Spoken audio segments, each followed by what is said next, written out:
দেখো মুখে মুখে মাখবো সেগুলো হচ্ছে ঘরেরই সব জিনিস আছে সবারই। বা প্রথমে নিয়েছি আমি ডালটাকে ভিজিয়ে, তারপরে হচ্ছে বেটে নেওয়া হয়েছে ডালটা। তারপরে হচ্ছে আরও কিছু দেব, এগুলো এখনও দেওয়া হয়নি। হচ্ছে মধু দেব, তেল দেব, টমেটো দেব, আলুর রস দেব, আর হচ্ছে কফি, লেবু আরও আছে। এটা হচ্ছে বেসন দেব, বেসন একটু বেসন দিয়ে দেবো ওটার মধ্যে।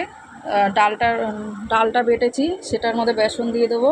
এগুলো হচ্ছে ঘরে যে আমরা সবসময় তো আমরা যেতে পারি না পার্লারে, এই ঘরে যে এগুলো মেখে আমরা মুখে মাখতে পারি। এগুলো এগুলো ঘরে সবারই থাকে, সব কিছু জিনিস, বেসনও থাকে, চালের গুঁড়োও থাকে, সব কিছুই থাকে আমাদের ঘরের টুকটাক জিনিস। সেগুলো দিয়ে আমরা মুখে এগুলো প্যাক বানিয়ে রেখে এগুলোকে সব মুখে মাখতে পারি।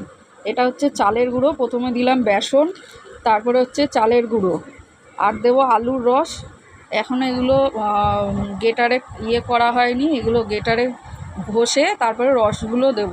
এই হচ্ছে মুখে মানে সপ্তাহে 2 দিন 3 দিনও ইউজ করতে পারো এগুলো।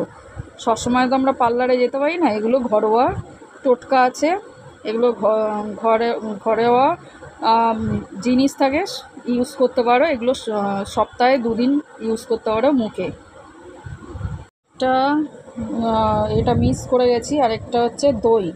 দই হচ্ছে মুখে মাখার খুবই উপকার, দই খেতেও পারো আর মুখে মাখতেও পারো। এইটা মিস হয়ে গেছে, এটা দইটা দিয়ে দিলাম।